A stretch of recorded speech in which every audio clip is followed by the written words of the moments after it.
Pregame.com.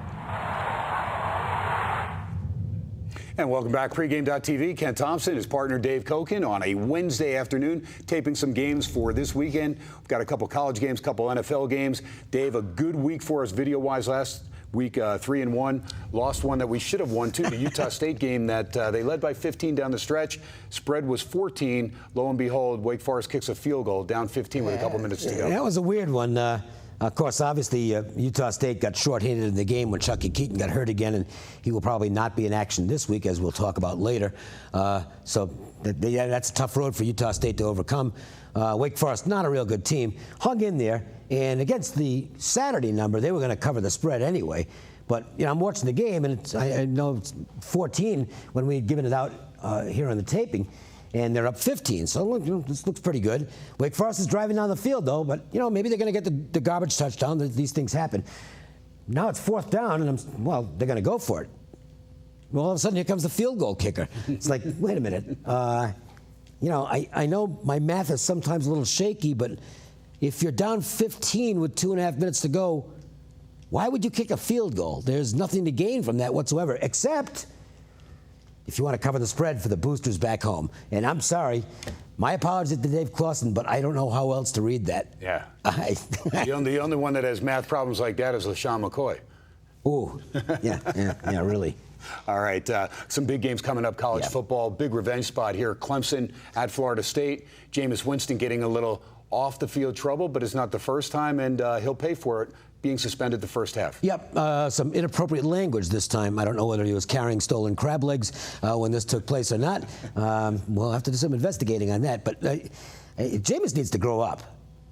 We're seeing right now what's going on with pro athletes that are having off-the-field issues and what it can do to them in terms of damaging their reputation, costing them a lot of money in endorsements. They're running from Adrian Peterson like he's got the bubonic plague. And Winston needs to grow up, because this guy's got a chance to be the number 1 overall draft pick and make a fortune with his charisma. Kind of putting himself in harm's way as far as this goes. But let's look at the football side of this. I think it's fair to say that the most important position from a power ranking standpoint in college or pro football is a top-level college quarterback. So we've seen an adjustment already in this line, Kenny. It was 20, right, and now it's come down to 17. That was an adjustment. That wasn't money. That was an immediate adjustment when they announced that Winston was going to be out for the first half. I think that means 6 points over the course of a 60-minute game. I think that's pretty accurate, right around a touchdown. So good adjustment as far as that goes. And we'll see what happens with the backup. He's got talent. I've gotten good reports on him, but it's a big game atmosphere for sure. Clemson's going to dial up a bunch of blitz packages to try and throw him off. We'll see how he responds in the first half, and that will be key in this football game. And last year, of course, with Taj Boyd, Sammy Watkins, their strength was offense. This year, the defense. Yeah, the defense is better than it was. The Florida State defense, this is one of the mysteries of 2014 so far. Teams are running on him. Look, I know it's early. The stats aren't all in yet, but it's over 200 yards a game allowed on the ground. That's a lot, and that plays well for Clemson here, because I think they're going to try and run the football and shorten the game as much as possible as far as that goes. Gives them their best chance to get an upset. Yeah, and Oklahoma State, after getting off to a sluggish start down 17-0, really was unstoppable in the second half there, kept putting points up against Florida State. I don't think there's any question. We talk about Super Bowl hangovers. Well, we'll see if the Seahawks have a Super Bowl hangover. I'm not so sure on that team, even though they lost this past week. Right. I think Florida State, it's fair to say right now, is having a Super Bowl hangover. All right, on this Roberto Clemente Day, and of course that's why I've got the Pittsburgh Pirates Roberto Clemente jersey. But Dave Cokin, this is going to be your free play. Let's go ahead. Let's make it official.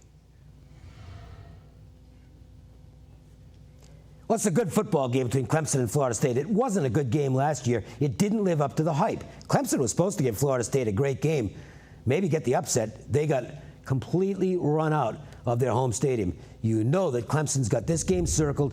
I think it's their biggest game of the season. They looked pretty good in the first half in that Georgia game. Things didn't go so well after that, but I think Clemson's still a respectable club. As I was saying, though, Florida State right now is exhibiting all the tendencies of a team with a hangover. And missing Jameis Winston for the first half certainly is not a plus. I think you've got a competitive game on Saturday down in Tallahassee. I like Clemson plus the points. Dave, I can't disagree with you. And like you said, I think Clemson dials up some big-time pressure on the young quarterback, see if they can cause some turnovers before Winston gets in there. Yeah, the bad thing here is if Clemson falls down early with the backup quarterback, they might end up getting run out again, but I don't think it's going to happen. There you go. All right, so that's our first play, first of 4. Pregame.tv, Ken Thomson, Dave Cokin. We come back, we look at another college game, then we got a couple NFL games online as well. We'll do it all when we come back. Pregame.tv.